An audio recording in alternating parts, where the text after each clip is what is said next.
Rich Leffler here with another informational video to help you maximize your success in the mortgage industry.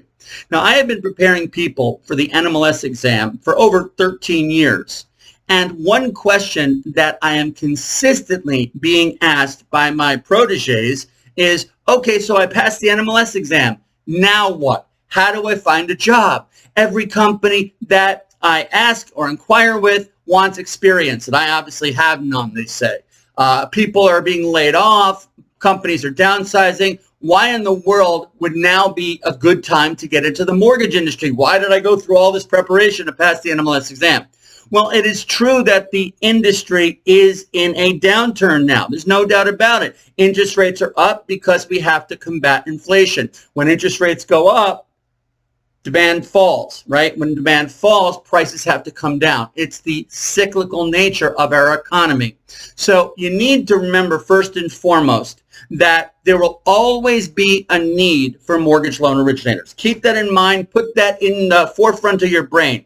People will always need homes, and they're always going to need the financing for them. So mortgage loan originators will always be in demand. So do not let the naysayers, the negative people who are trying to tell you this is a horrible industry, it's not the right time, ignore all that, because now is one of the best times to become a mortgage loan originator, and I'll explain why. So leave the whining to the slackers and forge ahead with your own personal conviction.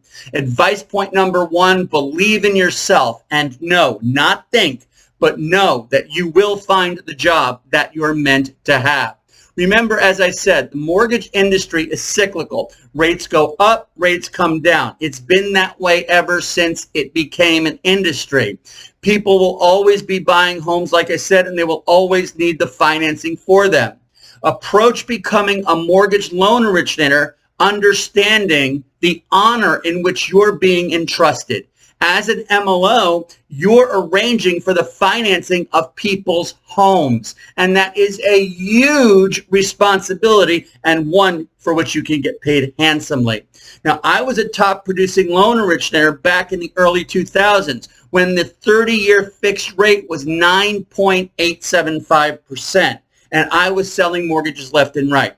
It is true that it's not going to be as easy as shooting fish in a barrel, but there will always be a demand. So the key is being creative enough to find that business and stand apart from your competition. But there's no sense in worrying about how am I going to originate business if you haven't gotten the job, right? So the first thing I want to talk about is what you can do to get that all desired, coveted interview with a company that is going to consider sponsoring you as a new mortgage loan originator, especially with little to no experience. First of all, ladies and gentlemen, please understand that flexibility is key. Now, it's not always easy to relocate, but if you have the freedom and flexibility to relocate, your opportunity to find a good job has just expanded tenfold because you're not limited to the geographic area in which you're currently living. Okay, so flexibility is key. If you can relocate, that's beautiful. Please do not off the cuff look for a job that is 100% remote. You have to be trained. You have to be mentored. You have to shadow someone who knows what they're doing. If you're sitting at home originating mortgages, basically training yourself or going through a few company training programs and then hitting the field by yourself, hitting the streets by yourself, you're not going to be successful, and chances are you're going to violate some kind of federal or state regulation. You could find yourself in hot water because remember, you cannot claim ignorance in defense of violating a state or federal regulation.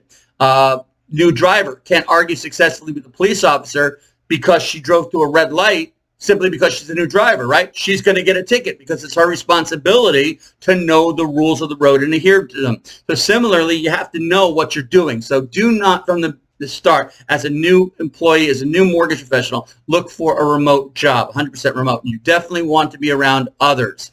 Again, flexibility is key. Let me ask you this.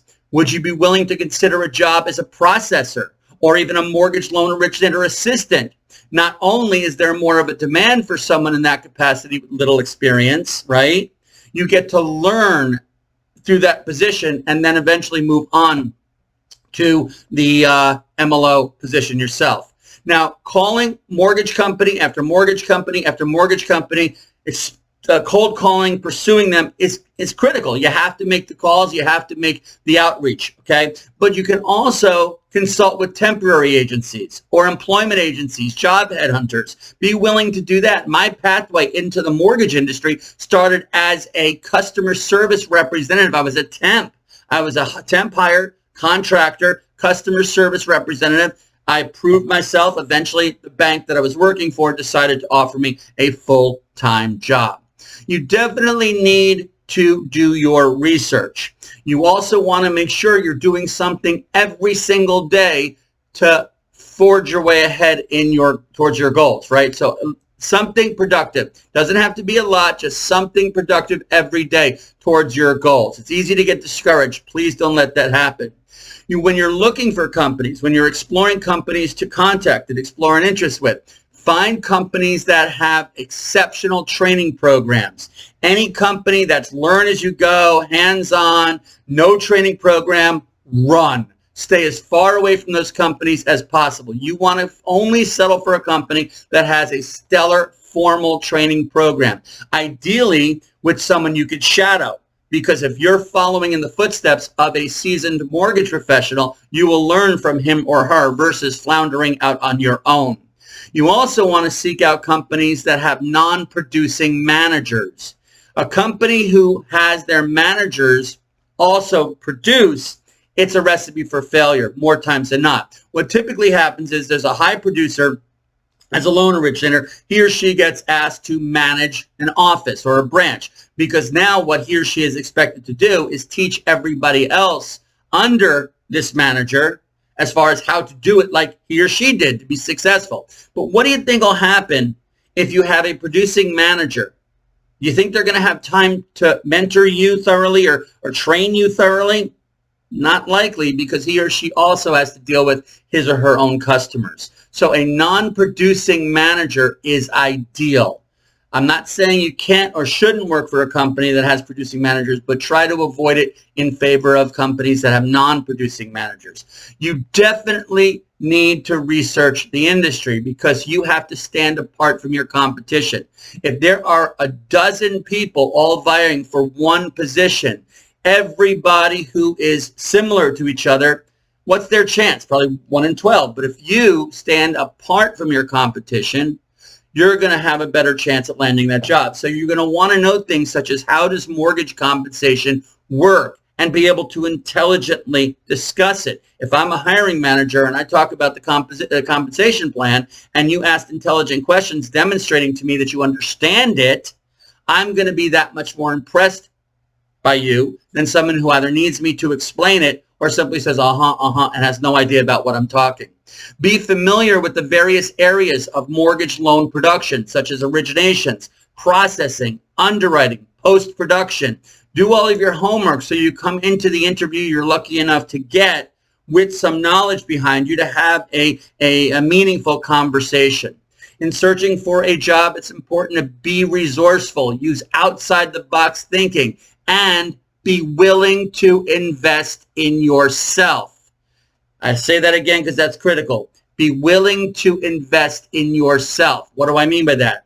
There are plenty of mortgage groups and associations, either on the city, county, state level, sometimes even national levels. You can join those organizations, one or more of those organizations, because that's going to put you in touch with people who might be of instrumental assistance to you. Social media groups and pages. There are tons of mortgage, new loan originator, NMLS test prep, social media groups, Facebook and other social media platforms and pages. Join those.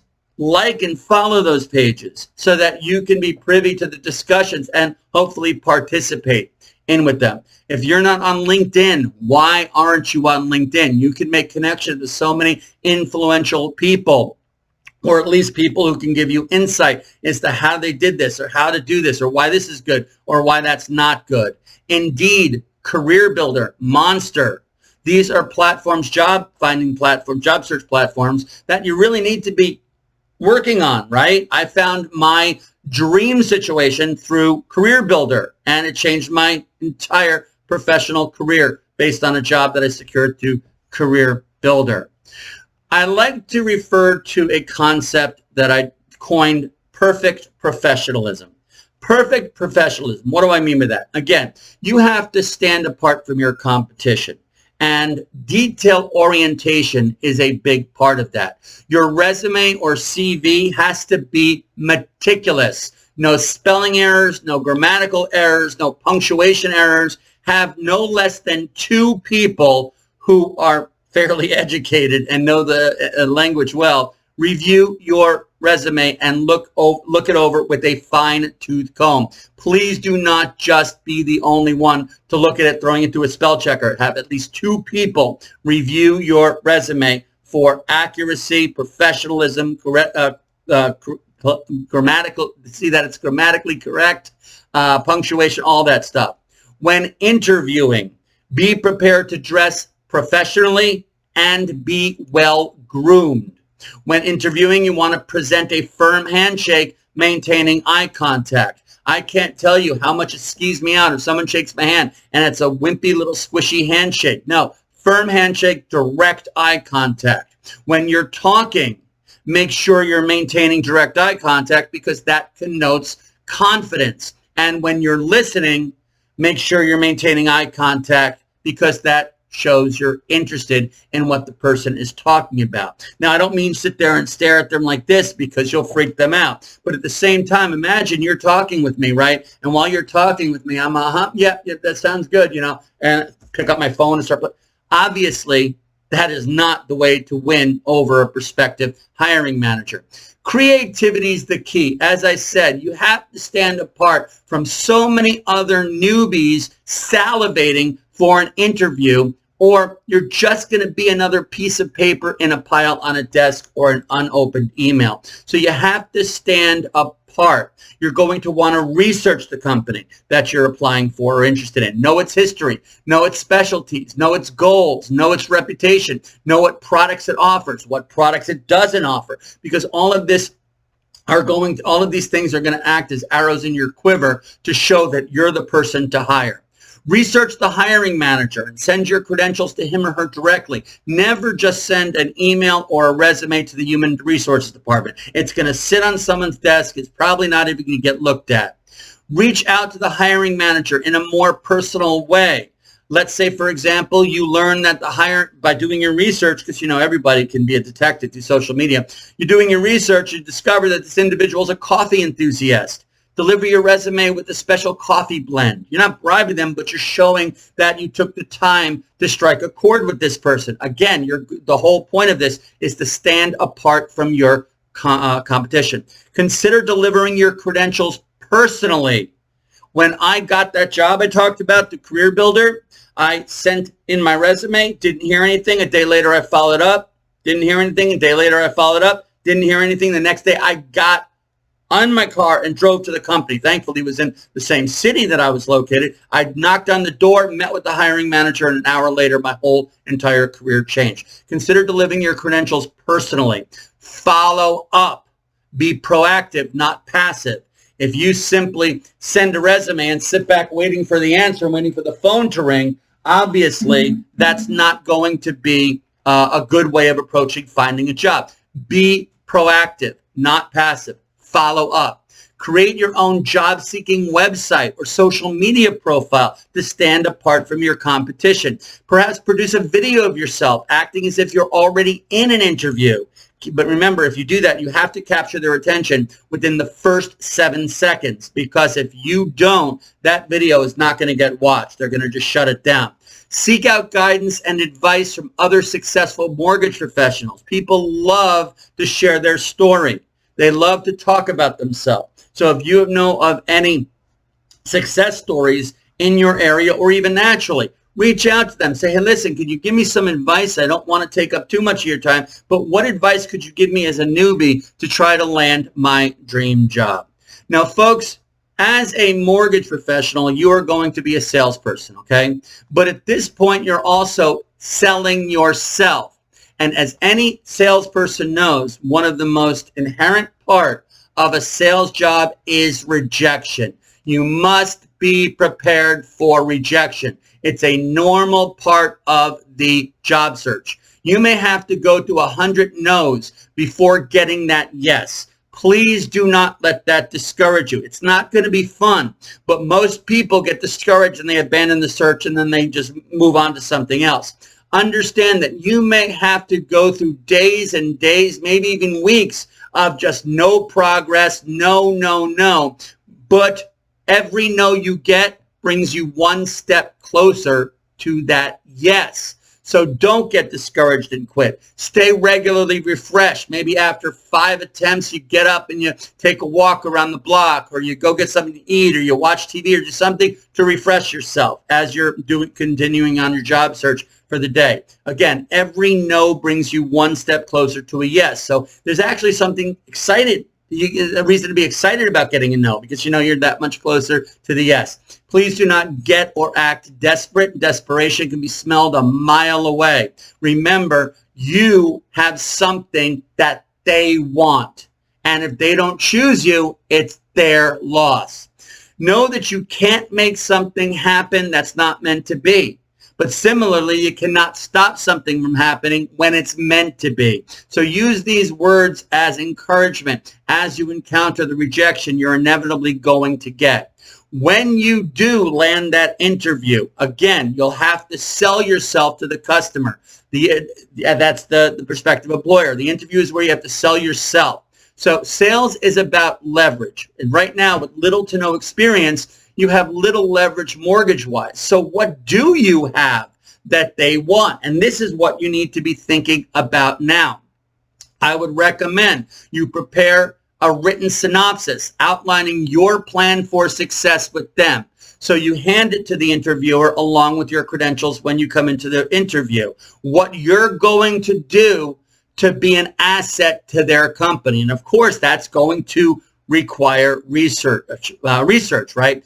Don't let high rates discourage you. The people who you originate to in a high rate environment will be refinance customers later. And that's a great point to bring up, because it's inevitable that you're going to be asked, how do you plan to originate and the interest rates are high? Well, you know what? That's a great question. People need homes, and people are always going to have to get the financing for them. So every customer that I originate a mortgage for at a high rate environment is going to be a repeat customer when the rates come down and I can refinance them. Focus on how you're going to make their company better and more prosperous. Again, how are you going to make them want to hire you and extend an offer to you? Another idea you might want to run by them is, if you have no experience, you don't have to be deprogrammed and then reprogrammed. Individuals that come to companies with other mortgage experience, they're used to their previous employer's processes, their practices, their ways of doing things. And what that basically means is they have to unlearn everything they learned with the previous employer and learn the new employer's processes. Well, guess what? If you have no experience, you're not going to have to go through that deprogramming. You're a blank slate. So without mortgage experience, how do you sell yourself? Well, talk about your previous experiences. Be specific. You don't want to say, oh, I was a salesperson. You want to talk about what you sold, what kind of numbers you originated. Customer service. I'm great at customer service. How are you great at customer service? I am a good communicator. How are you a good communicator? Here's a catchphrase I'm going to offer you. When explaining your communication ability, talk about you hear. You don't just listen. Now, if you say that to me and I'm interviewing you, you tell me I hear and I don't listen, you have just engaged my attention, and now I'm actively listening to you, because that's interesting, hearing and not just listening. Believe me, they're two separate things. Research the interviewer so that you can discuss things in your interview that personally means something to him or her. If I am going to interview with Joe Jones, and through social media sleuthing and stalking, I find that Joe Jones is a fishing enthusiast, I'm going to make sure to have something to do or talk about fishing to a certain extent when I meet with him, right? You're learning your audience. You're getting to know your audience. Very important. I'll call this a laser point of interest. Those of you who know me know I use that phrase. Have a specific 5-year goal and ask them what resources they can offer you to grow and achieve that goal. Do not ask for mortgage leads. So many new people come in and say, I'm looking for a company to give me leads. Leads are garbage. Leads are garbage. If you don't call a lead within 7 to 10 seconds from the time they've entered that lead inquiry in a database platform, they're already working with someone else. Because the second you put in, ever go online and put in a general inquiry for like insurance or something like that, your phone starts ringing off the hook minutes after you put that lead in. So leads are typically garbage. Plus, companies prefer new business self-sourcers. Have a supplemental income source so that you could focus on learning and building your business. Mortgage income will not come immediately. If you're coming into this job expecting to be earning 6 figures within 6 months, you are sadly misleading yourself. Have a side hustle, whether it's something like Uber or Lyft or a side job, so that you're not desperate and you could spend the beginning of your career learning like you need to be. A police officer who graduates the police academy is not ready to jump into a patrol vehicle and start patrolling the streets, right? No, of course not. That police officer's training begins the day after graduating from the academy. Well, similarly, once you get pass the exam, the NMLS exam, and get your license, that's when your training begins. And it's going to take time before you know enough for someone to entrust you with something is important. But don't worry, it will come. But if you can have a supplemental income source coming in to kind of cushion it while you're not really bringing in a lot of money as you build your mortgage business, that's going to be very helpful. It takes a lot of pressure off and helps relieve desperation. Now, you're going to want to make it clear how you're going to source loans. Where are you going to bring in this new business? And you're going to say, huh, when I say this, but listen me out, because this is very important. There is little to no value in cold calling realtors and real estate agents. Everybody says, oh, I'm desperate for realtors. I want to meet all the realtors. How can I meet realtors? How can I have lunch with realtors? Blah, blah, blah, blah, blah. Imagine you're a realtor and every mortgage loan originator within a 50-mile radius is trying to call you, meet with you, come in to see you, take you out to lunch on a daily basis. Eventually, you're going to have to set up a gatekeeper and block them, right? Because you're not going to get your job done, your work done otherwise. Every loan originator is chasing after realtors. Realtors are a great source of business. But once you establish yourself, let them look for you. And that's a conversation for a different day. So I'm not saying discount realtors, but don't plan on starting your career and contacting every realtor in your town, because you are one of lots of loan originators who are desperate for business who's going to do that. So what can you do in lieu of that? Well, you can join real estate associations and board of realtors organizations. You become part of them. You become a member. You get to know them personally without them feeling like you're a leech trying to get their business. You can join community civic organizations such as the Rotary Club or the Kiwanis Club or the Lions Club. Meet people and network through these organizations. Approach alternative sources for referrals. How about accountants and CPAs, attorneys, jewelers? Why jewelers? Well, don't newlyweds buy engagement and wedding rings? Don't newlyweds often want to buy their first home together? Same thing with bridal consultants, insurance agents. These are all people who can act as referral sources outside the realtor population. Remember, trust is not given, it's earned. So you're going to have patience. And that's why networking is so important. If you can engage in social activities and get to know people who could be potential referral sources to you later on, that way, that's great. There are networking groups you could join and participate in. Just get to know people on a personal level. Consider learning and specializing in niche products.